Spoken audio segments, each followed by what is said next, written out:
Are you tired of hearing lies and fake news on mainstream media? Do you find it insulting to your intelligence? Well, look no further. The We Are Change talk show is here.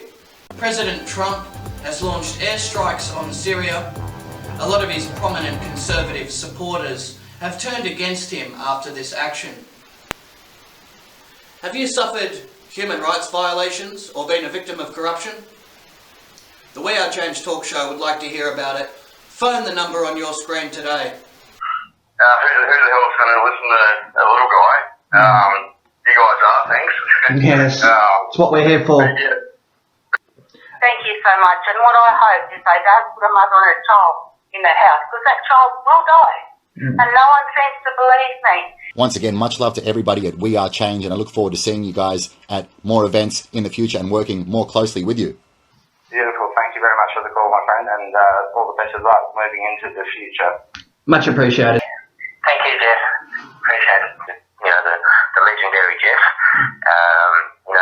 Without the instrument of We Are Change, we will not have a future. We will not have a country or world to leave to our children. We won't have children able to function in it.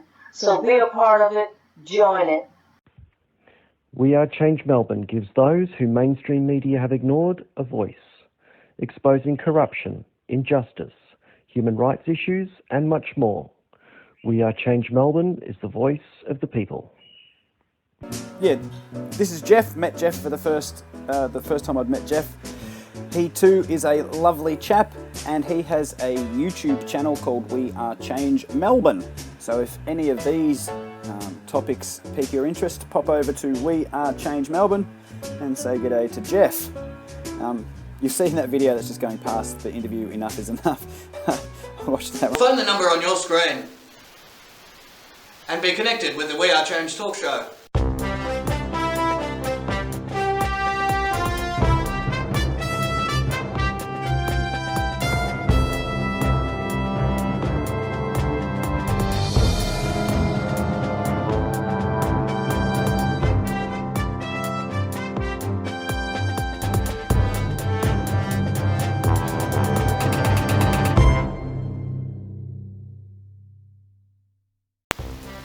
Welcome back to another episode of the We Are Change talk show.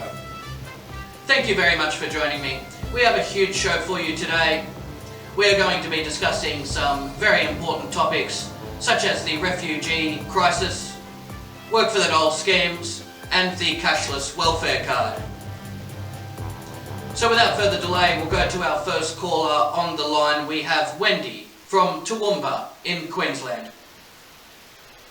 So, you've been following this story for a while, Wendy. What is it that upsets you the most about the refugee crisis? The cynicism with which the government behaves, I believe, that would upset me the most. They look like, gosh, I hope this is not going to be taken in the wrong way, Jeff. Yeah. But just to give you a for instance, okay? Mm-hmm. The Somalian refugees, and they, like anybody else, they need to be allowed to come into the country when they're in crisis. There's no doubt about that. That's right, especially when they're having their homeland bombed. Our country is involved in a lot of foreign warfare. Oh, yes, I know that. Yes. That is a given. But what I want to say about the fact of the Somalian refugees is they are here, I believe, purely and simply to show the world how non-racist Australia is, when we all know that is an absolute and utter lie. Mm-hmm. And if you talk to a lot of Australian people, and I'd find that their heart is in the right place. Most of them would want safe housing and appropriate conditions for our closest neighbours, and even foreigners that are in countries and they're displaced, they have their family torn apart. I'd like to think that they would allow them to relocate and seek asylum. Yes, I couldn't agree more. Please don't misunderstand me. What I'm trying to say as far as the Somalians, and I just pulled that out of the hat, okay? Mm-hmm.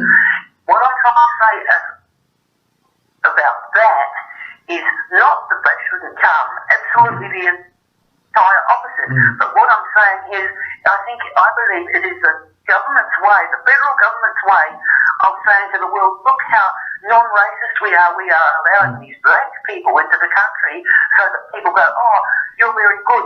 Then what we hear about the treatment of Aboriginals must by default be a lie. Yes, and the way Aboriginals are being treated. That's right, and the way Aboriginals are being treated, these are Indigenous folks that have been here well before the British settled and colonisation took place. And you see they've been given these cash cards where they're not even getting distributed money into their bank account. They're being treated like second-class citizens, and that's absolutely disgusting. We need a proper legislation in place where everybody's treated as equal, and the welfare cash cards are an absolute scam. And a lot of our nearest neighbours, such as Western Papua, they're in a case where they're facing genocidal, absolutely abhorrent situations, and they're trying to resettle here. And this is an ongoing situation that's taking place all across the world. People are trying to flee war zones, aren't they, Wendy? Well, they are, and the thing is, the entire globe is a war zone, and nobody wants to officially declare that World War III is well underway. You're exactly right. There was a plan that was underway to destabilise certain countries in the Middle East, so that way the globalists could ensure their new world order, and it's working right in their favour, isn't it, Wendy? Oh, look, yeah, I don't know what to say to that, Jeff, because it's so true, and if I talk too much about it, I will descend into a diatribe, and it won't be a pretty thing for anybody to listen to. As negative as it is, the truth must be told, though, isn't it? It's dreadful. I mean, what's going on in Syria now was set up by the Americans with the aid of Australia, of course. Exactly. 7 years ago. That's 7 right. years ago. And then when you see people, they're having their homeland destroyed, they're trying to flee into safety, how can you blame those people? There's no place of safety. No.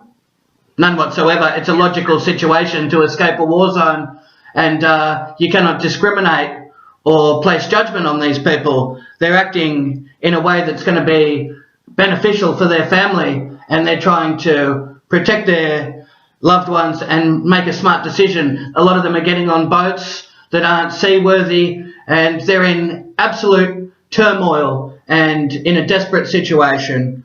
We have to do everything in our power to help refugees, regardless of what country they're from. Absolutely.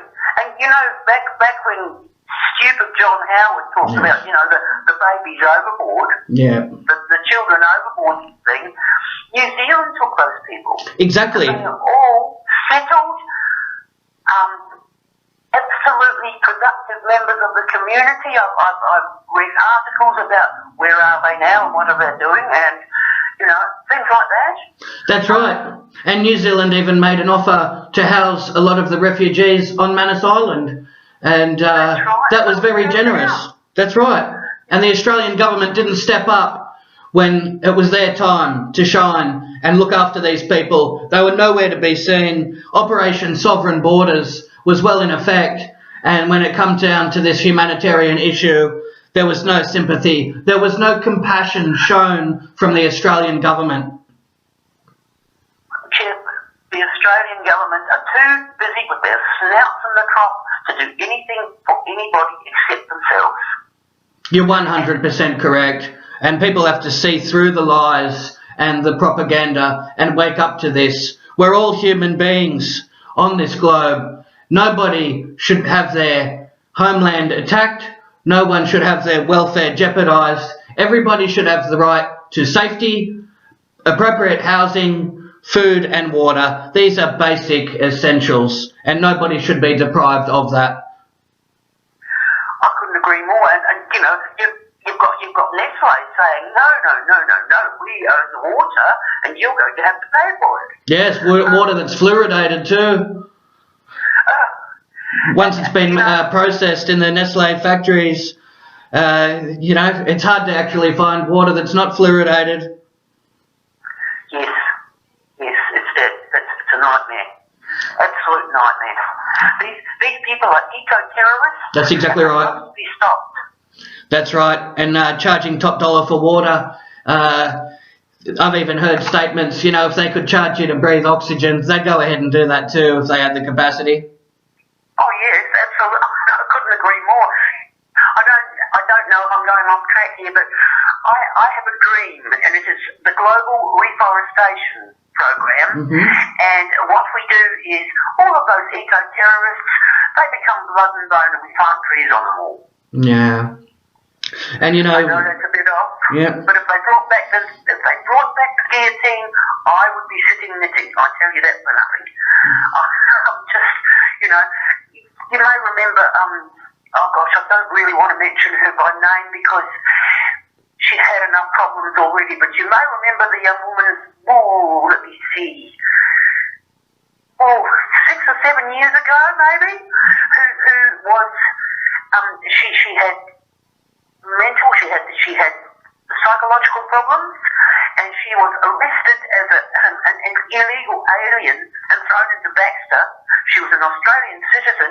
She couldn't defend herself because she was just too out of she was too off the planet at the time, wasn't on her meds, and she was thrown into Baxter, which is it was closed down now. But it was not that far from Port Augusta. Oh, okay. And this young woman was thrown into Baxter. She was there for 6 months. They tried to deport her to the Philippines, of all places. Mm-hmm. And it was only when they didn't know what her proper name was. Mm. And it was only when somebody put a photo of her up somewhere that her sister realised that here was her missing sister that she'd been looking for. Wow, that's shocking. And, a lot of it, there isn't a screening process that's taking place, and the refugees are held indefinitely. This is very detrimental to their mental health, isn't it, Wendy? Look, it's dreadful. And what is happening to the children? It's bad enough what's happening to the adults, but what is actually happening to the children there, it will be with them for the remainder of their lives. And, okay, that is the case with adults as well, but with kids, what these idiots don't realise is these kids are one of these days going to be running the country. That's right. You have to look after the next generation because they will be taking on the responsibility of dealing with global issues. And what I find is sad, I heard stories a lot of the children, they were looking forward to going to Manus Island because it sounded like a nice place. And when they got there, it was nothing short of a prison, a torture camp, where they're not getting medication, they're not getting food, they're being treated worse than animals. Situations where they're digging for water, they're having their human rights violated in an extreme sense. And it's absolutely disgusting how people can turn a blind eye to this horrible matter. We appreciate you phoning in too and exposing this corruption. We need more light shed on this crisis with refugees. It's absolutely appalling. It is no different from what's going on in Gaza and Palestine. That's right. And you see... exactly the same, which is also a prison camp, which is also something like 70% of the population of Gaza are refugees. That's right. And from different parts of Palestine. And there's a conflict. Israel, they're shedding the innocent blood of Palestinians, and the propaganda that's being spilled is making it look like the Palestinians are the threat, which in fact that's not even the case at all. And the victims. That's exactly right. And it is so exactly the same as what the Australian government are doing to the refugees here. That's right. It's a crime. It's appalling, isn't it? There was gosh, I can't even remember which country it was. It could have been Germany, but don't quote me on that. There was a young man who was actually helping boat people. Mm-hmm. in danger. Yes. He had medical, you know, he wasn't a doctor, but he was certainly a first aid person who knew stuff, and he was helping. He was also a lifesaver on the beach, and he's in prison now. And there's been a lot of whistleblowers, humanitarian aid workers that have stepped forward, and part of their job requirements is they have to educate the children. And they said the classrooms, the actual conditions, there was septic issues, there was a whole range of problems. The classroom wasn't ventilated, and the heat was absolutely on the verge of the children having heat exhaustion. It was appalling how anyone could learn in that conditions. It was basically impossible, and the humanitarian aid workers stepped forward and they said that it was just unsatisfactory to try and provide an education under those conditions. Yes, well, the cynic in me says that's exactly the way the government wants it, and then they can turn around and say these people can't be educated. Look at them, they're idiots. Yes, that's right. There's ulterior motives, isn't there, Wendy? And they'll use they'll take any chance they can, mainstream media, to spin the story so it works out in their favour. They're being bought and paid for with corporate, pharmaceutical and government sponsors, aren't they? Oh, I think so. And don't get me on the big farm either. Yeah. But this refugee crisis is appalling, and I'd like to think, in a positive sense, that a lot of the racial divide is starting to end. People are starting to come together, and hopefully sympathy and compassion will be shown. I think racial progress is being made, and race relations are improving. Now, the only thing holding the progress back is the government, isn't it, Wendy? Well, I think so. When it comes down to people that are struggling, they seem to be pushed aside. A lot of pensioners are getting a raw deal. They're having their pensions cut. People are being hit on all fronts, aren't they, Wendy? And you know as well as I do, Jeff, that is downright sex, because those people who are on pensions, like particularly the old age pension right now, they pay taxes all of their working lives to ensure their pensions, and they are being treated as criminals. Exactly. While those greedy federal so-and-sos, they just, as I say, they're snouts in the trough, they are disgusting, and they are actually stealing from the people. That's right. And stealing from the people that they are victimising and libeling, and on it goes, and it brings me full circle, bring back the guillotine, and I will knit. That's right. And these politicians ensure the military-industrial complex is booming, and as a result, people are having their homes destroyed, their land ruined. They're forced to seek asylum in foreign countries under extreme desperation. And we need to formulate a plan as people to stop the wars, stop the violence, and bring peace to the planet. Look after people. A military coup and a general strike. That's right. What we need simultaneously would be fine. Exactly. You look at the budget for military expenditures, it's absolutely enormous. But when you look at the budget of housing human beings that have had their lives destroyed and absolutely ripped apart, it seems like there's no allowances being made. Very minimal. In fact, they're having their life disregarded, and their quality of life is absolutely abhorrent. We need to change this. We need to get a solution made. We need people campaigning the government, petitions being circulated, polls being started. We have to make a strong message and send it to the government. We care about the safety of refugees, and we want them looked after. Good luck with that. Yeah, that's right. I do not believe they would listen. And I can hear what you're saying, and up to a point I agree. I do agree. But you have to take into account that by doing that, what we're actually doing is trying to work within the system that they have devised. That's right. And it will never work because we need our own system.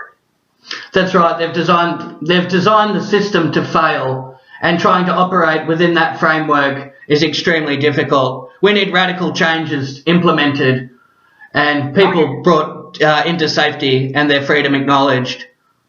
Absolutely. So you've done your best to educate your friends and family on the current crisis situation? Yep. I've lost friends, I've made other friends. Nature abhorring a vacuum and rush to fill the gap. Yeah, it's hard to say. It is very hard to say. Well, you've taken some great steps by phoning We Are Change and trying to educate people on this platform. That's a very smart decision. Look, I hope so, Jeff, and I hope I've made a little bit of sense as well, because I get really passionate about it, and I make quantum leaps in my head, and I just rave on, really. Well, it's hard, you know. It can be a bit difficult sometimes. Trying to be articulate and put it all into words can be very difficult, but the situation with refugees, it's absolutely disgusting. It's putrid. Some of the refugees are absolutely in a situation where their life is on the precipice of danger. Some refugees are even sewing their lips together as an act of protest and defiance, as a last hope, some sort of resort to get attention and hopefully be released and have their demands met. I mean, that's an extreme way to try and get your message out there, isn't it, Wendy? Yes, and yet it's a desperate way, and it's a driven way. There's no, people in their right minds, under reasonable circumstances, would not resort to that. They would not have the need to resort to that. And yet they do, because they must. Because there is no other way. They have tried all the nice speaking and the petitions and the talking, all the civilised things that you'd think would work, they've been tried. That's so right. The only thing that these people can do is sew their lips together. It's no different than the marches for the right of return, walking into the guns day after day, every Friday. Exactly. And for the government to implement... The essence is the same. That's right. And for the government to implement Operation Sovereign Borders, where they're going to turn around the boats and send them back to where they departed from, that is not a logical decision. Some of these boats are not seaworthy, and they're at maximum capacity, stocked full of refugees trying to escape their country and look for a safe land. And to turn them round is a violation of human rights. They should be placed in safety and relocated even temporarily until they can be placed permanently. I agree, Jeff. But, it's look, once again, I think of New Zealand and how they, with their little space and their small population, all of that, they are doing so much better than Australia. That's right. Australia can't even look at its indigenous people, let alone refugees from other countries. And Kev Carmody, I don't know whether you're familiar with Kev Carmody. He's an Aboriginal man. He's a singer-songwriter. Okay. Sounds familiar, yes. Fantastic musician. And he's got one song, and it's called, Refugees. And he talks about being refugees in their own country. Yeah. It's disgusting, isn't it? They should be treated with the utmost respect as Indigenous citizens. They are the native custodians of this land. And yes, that too. Thank you very much for your time, Wendy. Next on the line we have Tina, who would like to discuss the Cashless welfare card, which is a full-scale assault on those who are financially vulnerable and receiving benefits. Okay, how did you first hear about the Cashless welfare card, Tina? I came across it when I was fighting a falls robo debt that I was, what's the word, hit with. Right. I'm very stressed about it. It took months to sort out, and yes, I didn't know any money. And in the course of that, seeking help about that, I came across things about the cashless welfare card, and I was absolutely horrified the further I looked into it. I'm horrified too. It's very destructive to a lot of families and would cause a lot of arguments, wouldn't it? It's extremely destructive, and it's destroying families. Your whole financial life and arrangements that you have is turned upside down, and it's actually costing people that have very limited financial resources, it's costing them more money. And they seem to... They are forced to access more expensive goods and services that they could normally locate themselves while they're either second-hand markets or Facebook groups or garage sales or Gumtree or whatever. They Yes. don't have the cash for that anymore. No, when they see a bargain that they want to capitalise on, they can't do so because they're forced to resort to this cashless card. And even though Hindus say that they don't charge you any fees or anything, that's not actually true. They charge you 50 cents for every $50 you spend on the card. So that actually turns out to be that they take 1% of whatever you get paid on the card. Right, and they seem to target the lowest income communities, don't they? Except, plus they get that, what was revealed in the Senate estimates hearings, they get the $12,000 initially per card, so per person that's forced onto that. Okay. We have people in the community screaming about, oh, welfare bludgers and we're wasting money on them and blah, blah, blah. Poor people getting maybe, what, $16,000, $17,000 a year in New Start? They're living well behold. And yet they want to pay a private company $12,000 a year to administer a disgusting income management scheme for people that don't need it. That's right, and the people are living well below the threshold of what people are entitled to and how they should be living. Quality of life is very minimal. And to take all their rights away from them, what we're really talking about is economic apartheid and social segregation for people. Very well said. That's a very good analysis of the situation. And the government strategy initially was to prevent people from obtaining drugs and alcohol with their welfare benefits. That's right. But tell me something.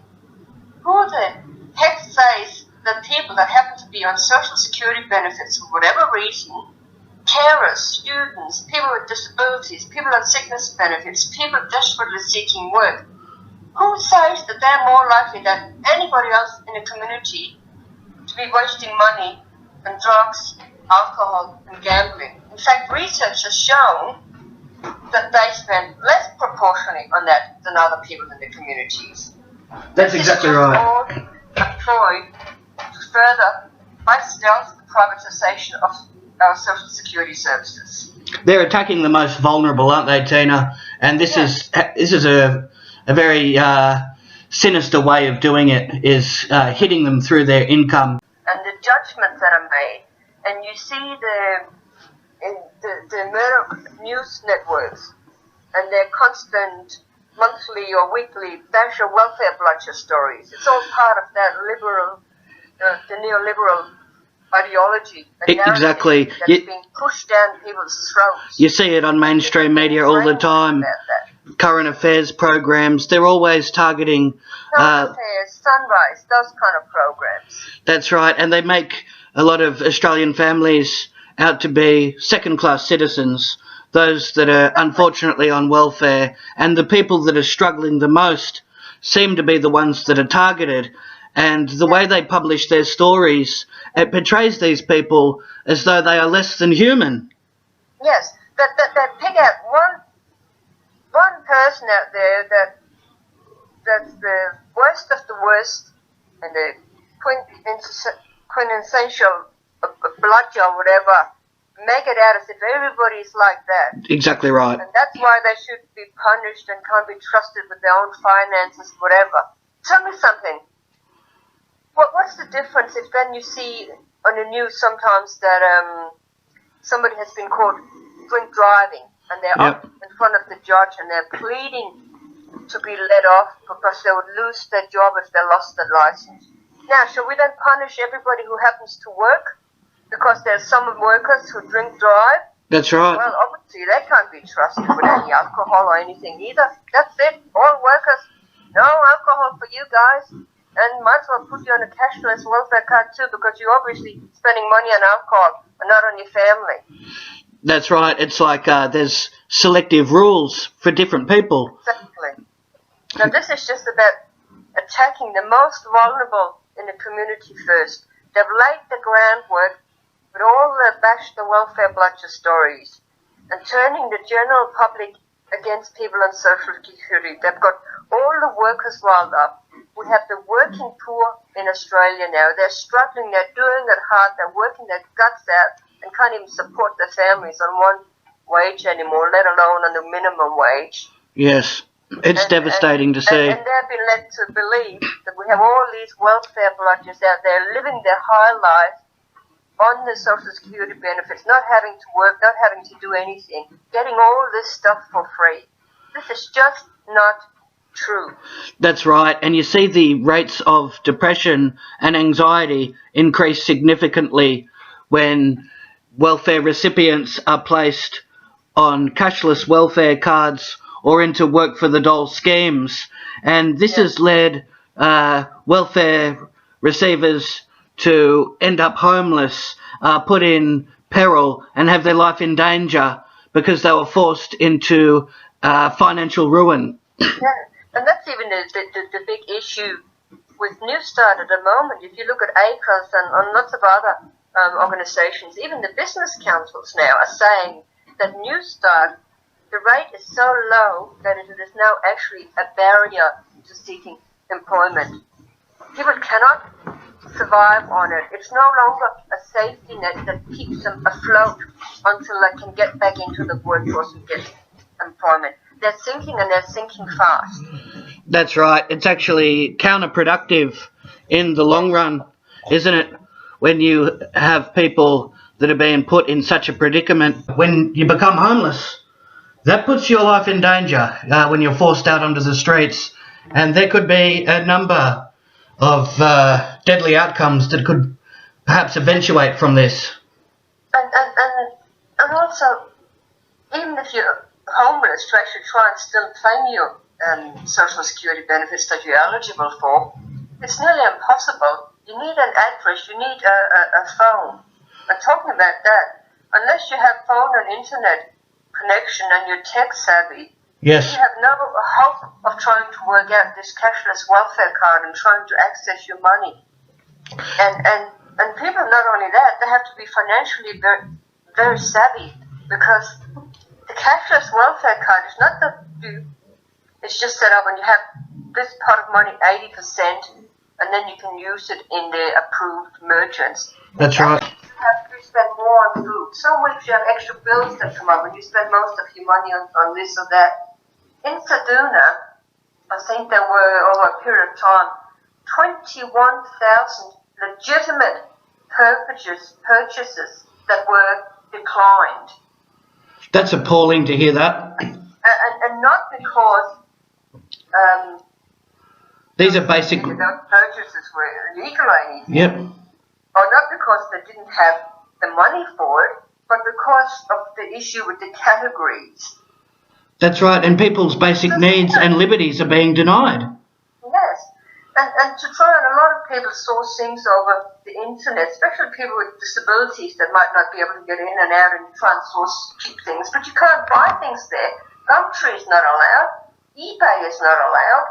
Yeah. Yeah, I mean, you can forget about going and getting your free, cheap fruit and vegetables at the markets and sending your money there. Yeah, it seems. Like when you go to other fruit shops and places, a lot of the places now, they put a certain set amount, you have to spend at least this and that much before they'll accept the card. So people that are single, say like myself, I might buy $4 or $5 or $6 worth of veggies, cheap veggies, Yep. in one go. If I bought more than that, had to buy $10 or $20 worth in one go. One, I might not have the money for that, but secondly, stuff will go up by the time I eat that. That's right. I need to have the little cash. And talking about cash, what's happening in Sedona, families of single parents or parents put on this card, they can't give kids, especially, kids that are a little bit older, teenage kids, from around 10 and teenagers, they can't give them pocket money. No, that's right. And the cashless debit card. Massive increases in shoplifting. That's right. There has Exactly. been young girls selling sexual favours for cash. There's just been a spike in the rate of crime where these welfare cards have been introduced. The cashless debit card forces 80% of a person's welfare payments onto the card, which cannot be for alcohol or gambling or to be withdrawn as cash. But And if that was all, then nobody would be jumping up and down around about it. If it actually did work like a normal Visa card, and then you could just do everything else that you wanted. that's right, but it doesn't work like that. It does not work like that. It has all these other restrictions around it. Yes. And like you're saying, this compulsory program operates in two areas with high Aboriginal populations, Sedona in southern Australia and Western Australia's Eastern Kimberley region. That's right. Kununurra. Yes? And now so Sedona and Kununurra have been going for a couple of years now. They Yep. have, just in the last few weeks now, started it up in Kalgoorlie. Right. And the anger and despair that's happening in that community already is just horrific. Now, the reason they started in communities that have mainly indigenous populations, it's obviously that it's seen as easier to slowly introduce it there first. They're the most marginalised, vulnerable communities in Australia. Exactly. So start at the soft points and then slowly increase it. That's right, and then slowly move it into suburban areas. And there's huge push for it up at Harvey Bay, Bundaberg, Hinkler region. Exactly. That's where one of the first Work for the Dole schemes was introduced, was in the Wide Bay region, Bundaberg. That's right. Numerous reports have shown that these welfare cards and Work for the Dole schemes actually make people's life worse as a result. And that's been the reports too, coming out from Sedona, that so many people, it was actually found that it made people's lives worse. Yes, exactly. And what the government does, that they pick a few anecdotal points where some people have said, oh, it helped them, it made their lives better. But the general consensus across the board. It might have been the case for a few people that did have some problems. But the vast majority of people forced onto those cards, they do not have problems with alcohol or gambling or drugs.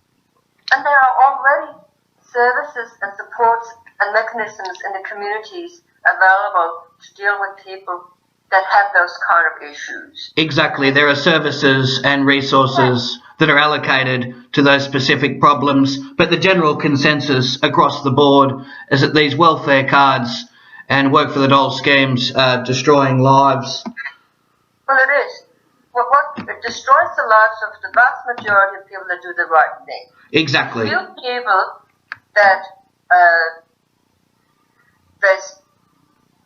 do have some issues with those things, they're actually getting around it.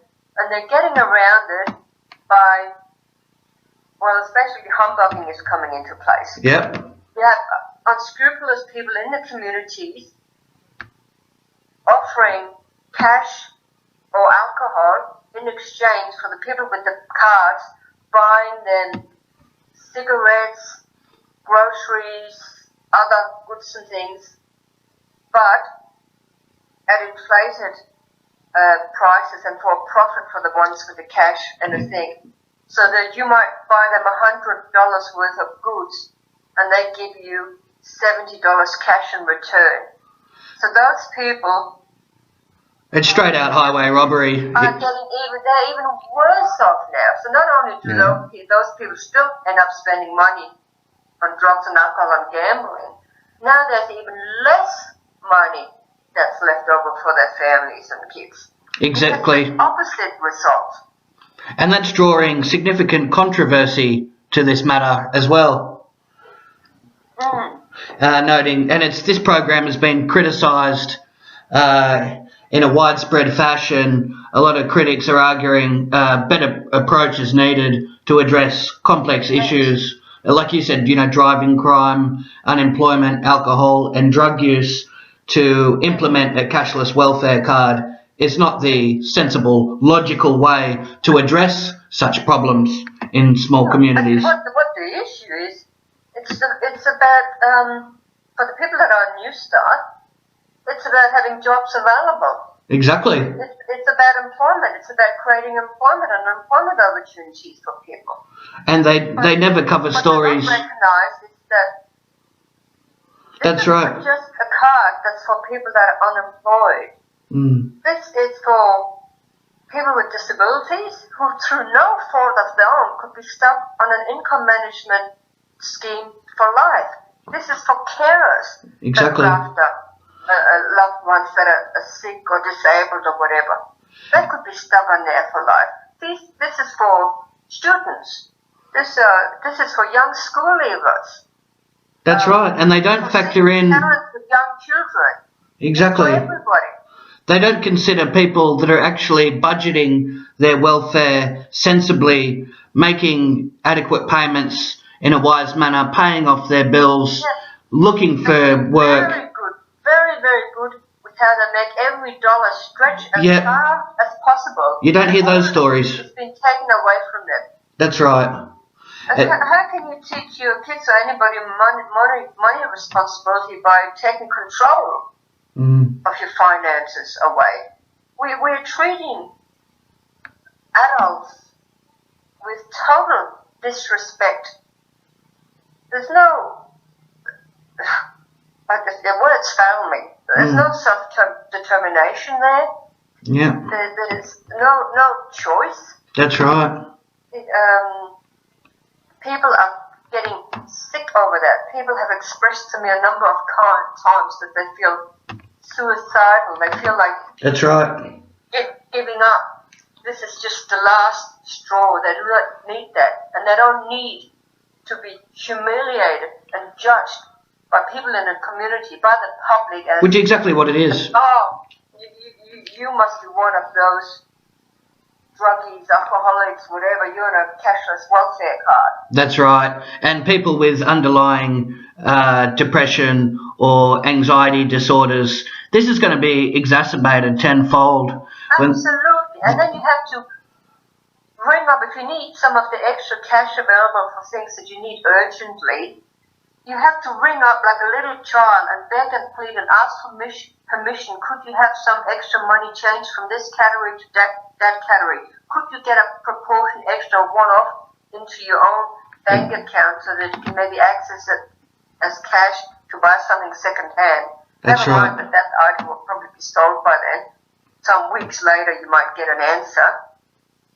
People that have direct payments set up that uses an account number. Yep. You can't do that.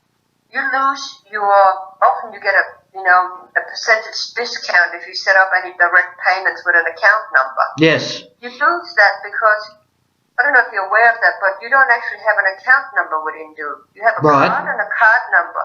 People don't have their own accounts. As you're saying, it's a much tougher version.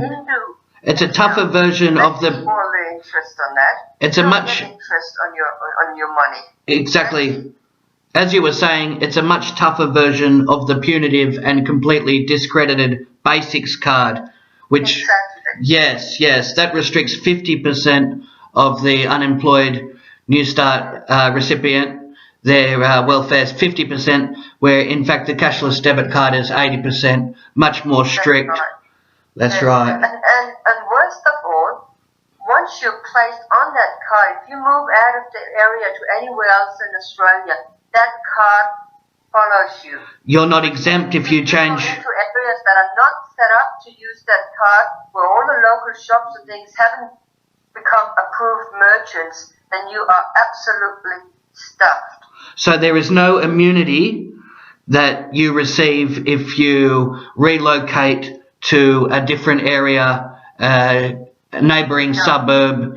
No, you're still going to fall under the same target, the same stringent regulations that this card carries. Unless you can end up in a community and a place somewhere else in Australia where you're the one of the only people there with that card, and sure, everybody's going to judge you. Oh, well, you obviously. That's right, and with a problem, and everywhere you go and in every shop and every purchase you make, you have to ask them, oh, do you accept this card? Then probably explain what it is. Good luck with that. And cashless welfare. They would consent. Exactly, it's an approved merchant. That's right. It's an attack on the rights and dignity of all unemployed people. It's a shameless attempt by the coalition government to present unemployed workers' money management skills as the main problem, when clearly it's not. It's a clear tactic. It's nothing to do with that. Nothing at all. This is pure neoliberal ideology. It's about attacking the poorest in the country. It's about putting the blame back on people for their own circumstances. If you're sick, if you're poor, if you're this, if you're that, it's obviously all your own fault.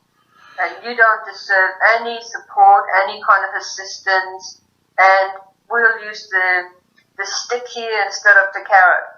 That's right, and they don't focus on. The worse we treat you, that might make you get off your bum and get a job, and that's just. And there's not enough jobs to go around. What about job creation? They should focus on that. New opportunities. It's a clear tactic to distract people from the systematic failure to ensure unemployed workers have adequate support. There's about 180,000 jobs available Australia-wide for about 800,000 formal job seekers. Then you can add in the underemployed. That's right. And it worked out to some of the higher figures I saw was like one job available for every 17 people needing a job or wanting more hours. How would that be sufficient?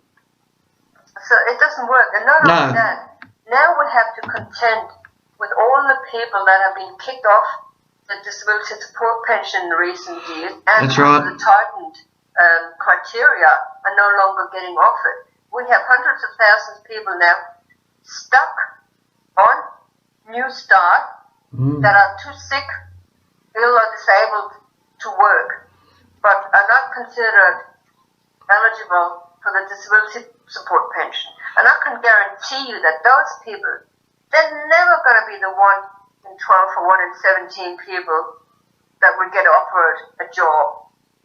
No employer is going to touch them with a barge pole when they have healthy, willing people, job seekers out there desperate for work. They're not going to take somebody with illnesses. That's right. That could compromise them in the workplace, or who might have time off for doctor's appointments, or can't come in this day because they're too sick, or this is happening or that's happening. Well, basically will be considered unreliable workers. And when you're living below the poverty line, how would you have enough confidence, motivation and inspiration to be searching for work and trying to gain employment when you're basically at a disadvantage because you're going to be having depression, anxiety, being too desperate to survive. That's right. If you look at Maslow's hierarchy and look at needing your basic needs for food, for shelter, for security, those kind of needs met first before you can move up into the higher areas of living and contributing and that. That's you right. You're looking for work and while you're trying, desperate to scrounge around for food and a roof over your head. That's right. It doesn't work that way. And the government has the nerve to blame unemployed workers for the fact that they are living in extreme poverty, and then they develop substance abuse as a result because they're so depressed. They're looking for any type of relief. people have given up.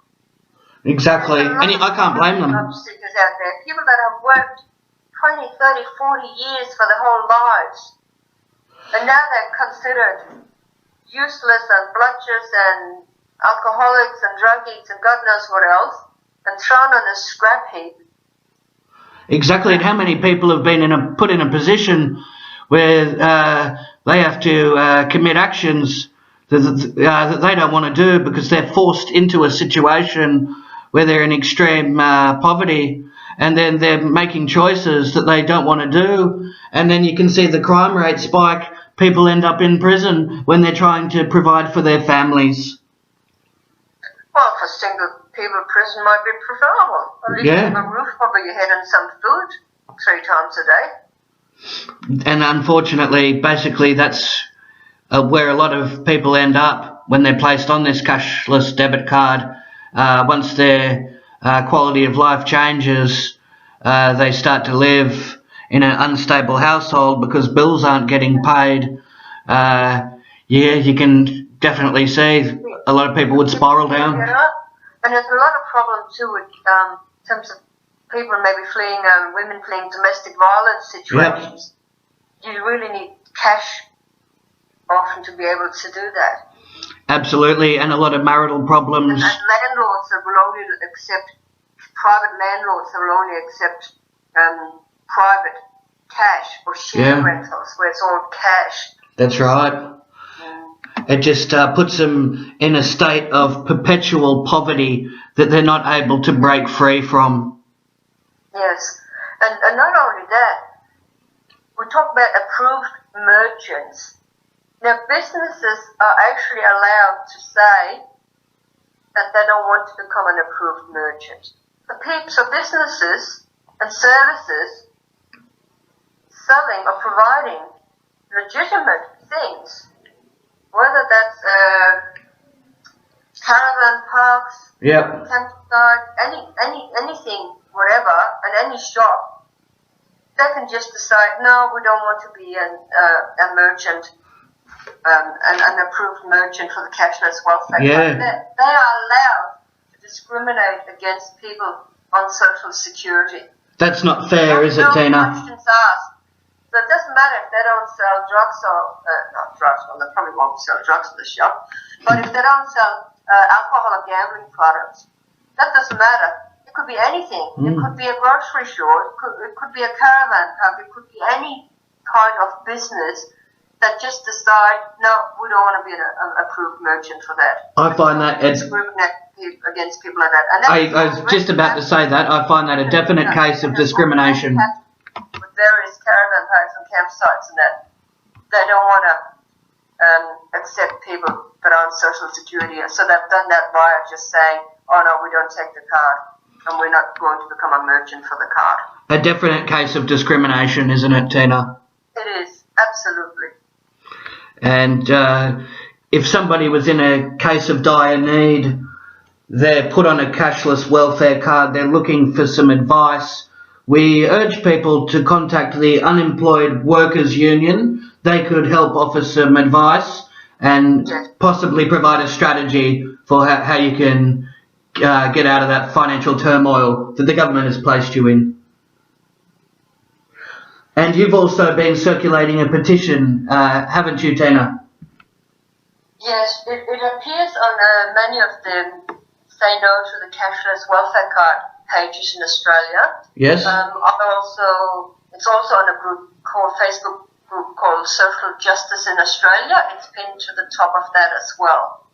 I praise you for your efforts to try and abolish this cashless welfare card. We need everybody to stand up and say no to this scheme. Yes, and for people to actually get educated about what the card entails, what it's all about. And please do not believe the lie that it's just about stopping people spending money on drugs, alcohol and gambling, and that it just works like any other Visa credit card. This is far from the truth. And don't think just because...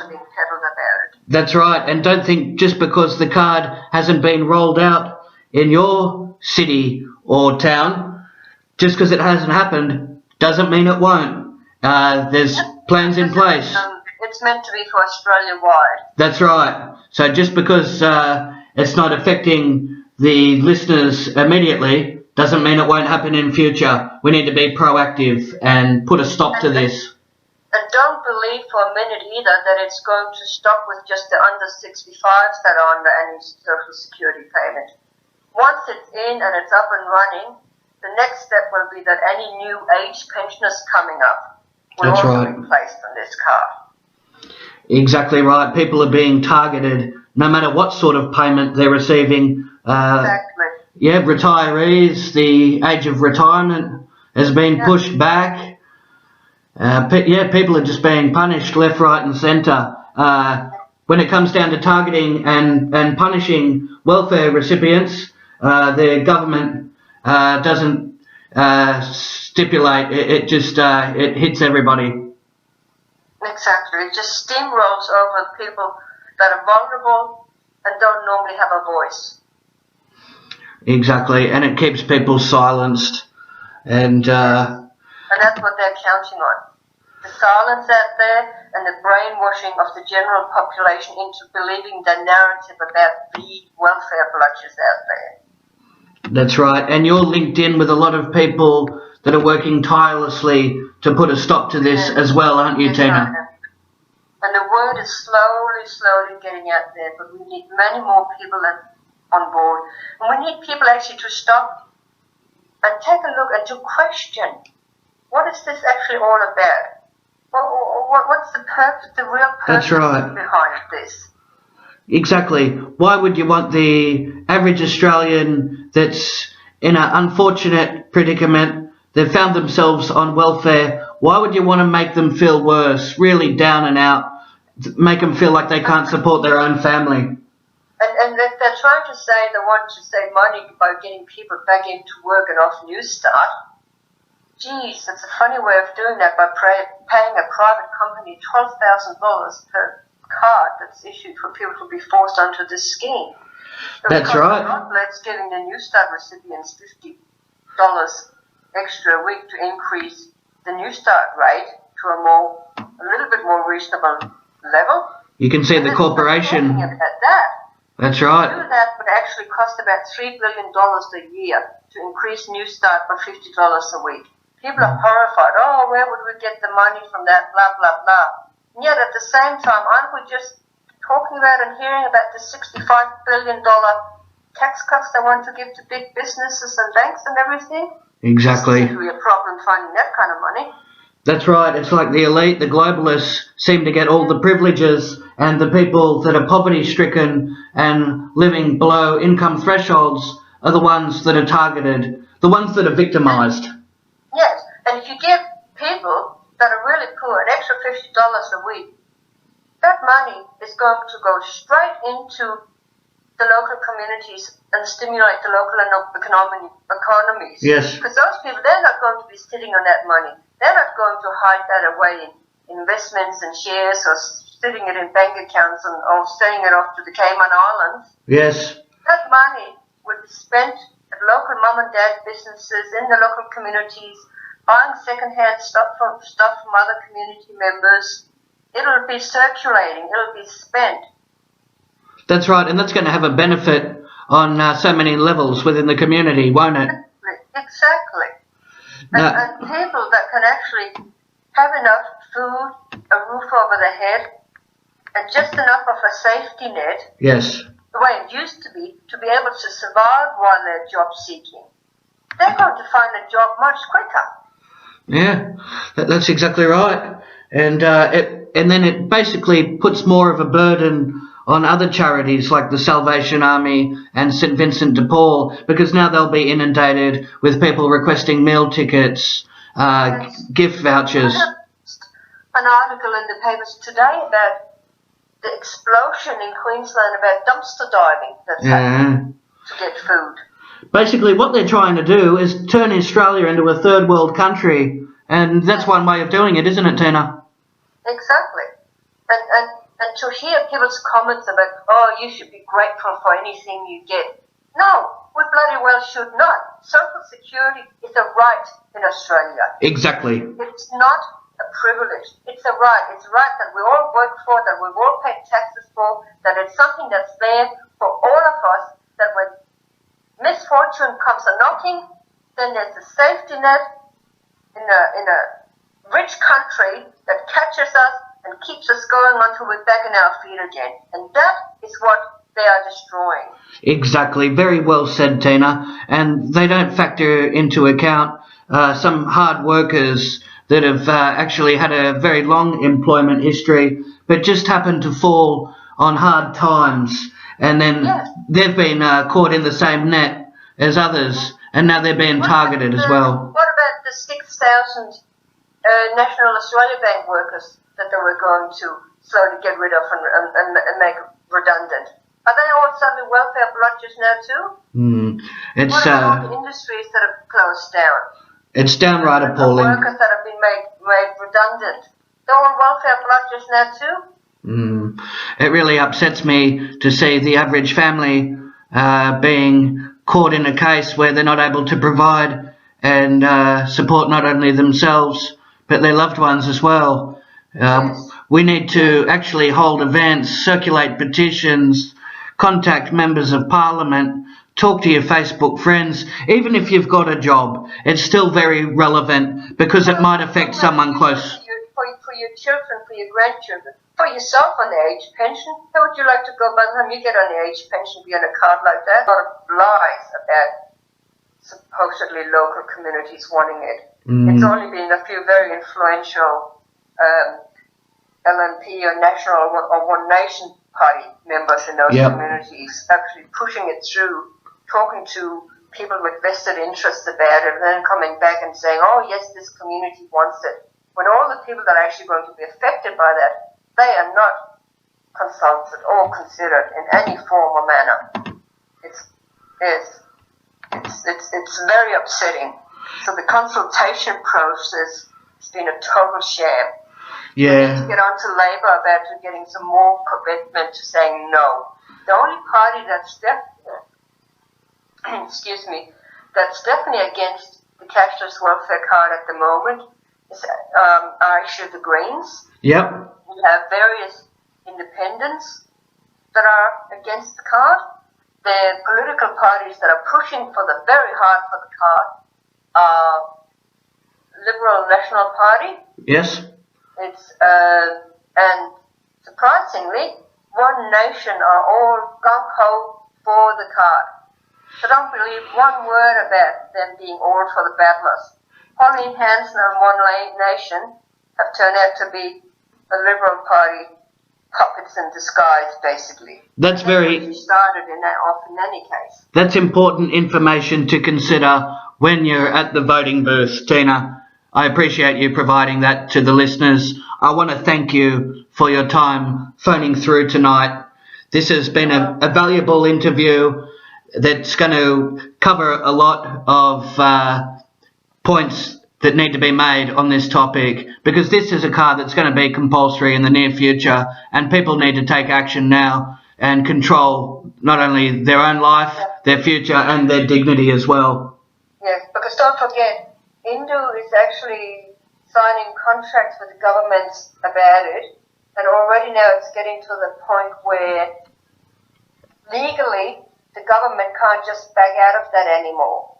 Yeah. So unless those trials get stopped, they're going to use the argument that, oh no, we've committed ourselves to providing that private company with those contracts, and we can't just stop it now.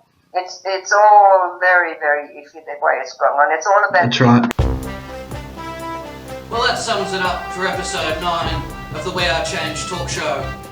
We'll put links into the description for those that are seeking more information on the cashless welfare card, and also a link to the Australian Unemployed Workers Union for those that are seeking advice. Thanks again for joining me. I'm your host, Jeff O'Toole. Be sure to tune in next week for another episode of the We Are Change talk show, where we expose corruption one episode at a time.